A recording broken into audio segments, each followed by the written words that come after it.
the IRS has announced how they will utilize the $80 billion they received under the Inflation Reduction Act. Well, what a joke that is just from the start. They're going to bring on 30,000 new employees over the next 2 years. That includes where they did actually specify 8,782 new hires will be enforcement staff. That will be the auditors to go after you, the American taxpayer. This is while inflation is high, the economy is on shaky ground. So a great time to announce 8,700 more new IRS enforcement agents. And a time when I'd like to question is, how many people are working at the IRS main headquarters right now? I mean, showing up to work at the building. How many offices are empty? How many are still working from home under outdated COVID protocols that we're paying for to show up to work that they aren't showing up to? I'd love to know the answer to that, but you're not going to get that, of course, from the IRS in this report. They're also bringing on, this is where we get into the spying. They're bringing on data scientists. They don't say how many they're going to bring on, but they don't include that in the 8,700 enforcement agents. But what we know is a data scientist is out there to use, again, science and technology to try and find taxpayers that they want to go after with audits that they believe are not complying. Now, listen, most Americans try to comply with the massive Internal Revenue Code every year. And the higher up you go in levels of income, the more people you have assisting you in complying. So supposedly the IRS is spending $41 billion just to go after high-income taxpayers who are, again, and scrutinizing those returns.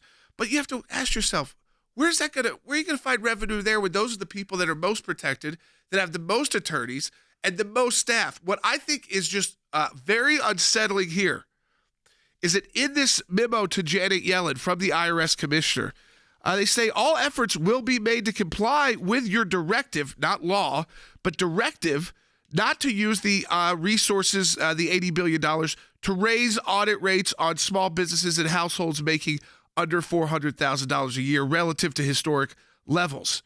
I mean, a lot of word there. They'll try to comply, is what they're saying. But that's all they say about that.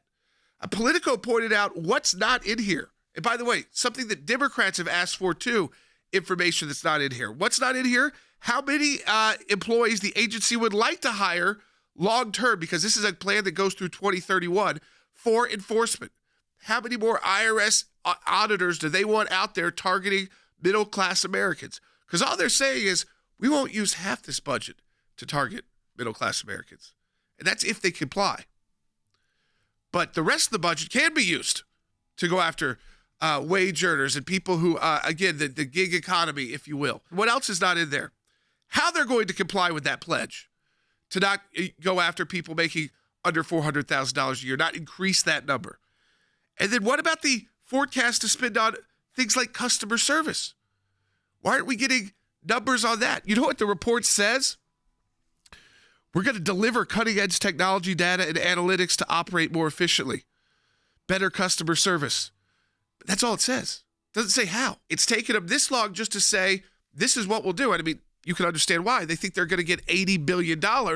This is how we're going to use it over the next 2 years. What's unclear is, do they have any of that money yet under the Inflation Reduction Act, or is it still being tied up in Congress? I know some of it is still tied up in Congress. It's whether they've got enough to start, which may be some of the reason why they're not saying we're going to hire 20,000 new enforcement agents right now, because they can't.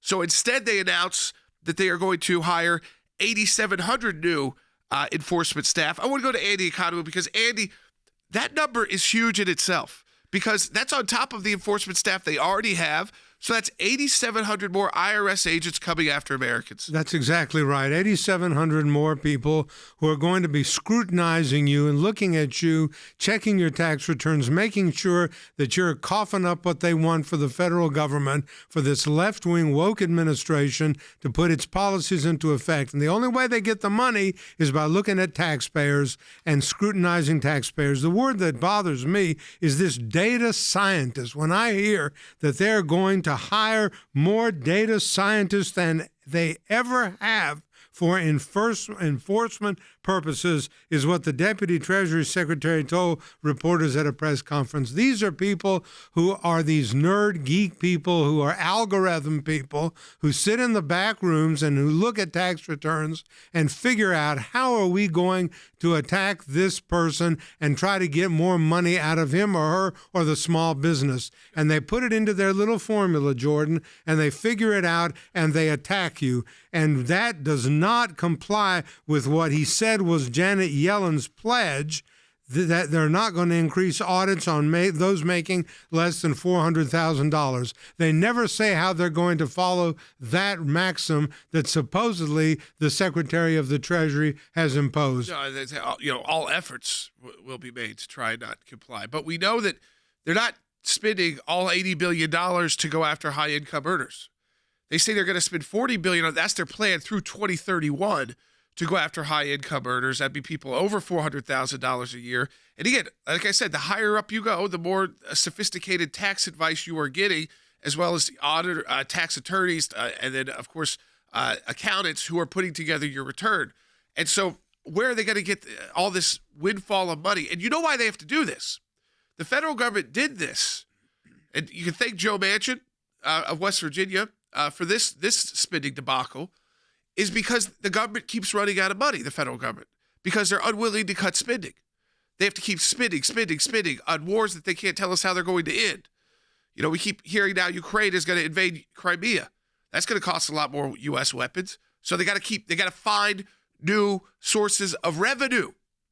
And their way of finding new sources of revenue is finding more money from you, the American taxpayer. And as Andy pointed out, let me just tell you where this would put the IRS. It's why we got to fight so hard in Congress to keep these funds from the IRS. They would end up increasing in employee size by 25%. We're talking about a 25% bigger Internal Revenue Service. Joe, that puts them at over 100,000 employees. And Andy, right now we know many of those employees aren't even showing up to the office to work. No, their faxes are coming into their kitchens. They're bringing stuff home and they're working on them, much less now having them in their offices in Washington, D.C. and throughout the country in their regional offices scrutinizing you and your tax return. I say leave the people alone. We are paying substantial taxes. We've got an economy that is flat on its back right now.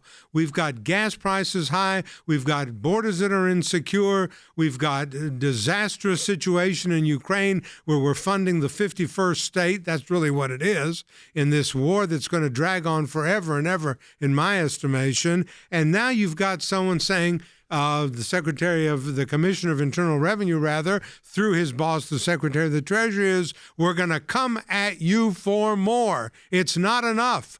We're going to hire 30,000 new employees, 8,700 more staff people, increase by a quarter the agency, and we're going to get this. This really bothers me. This data scientist, that bothers me. Yeah. I've read all the corpus of George Orwell, and that's coming true today.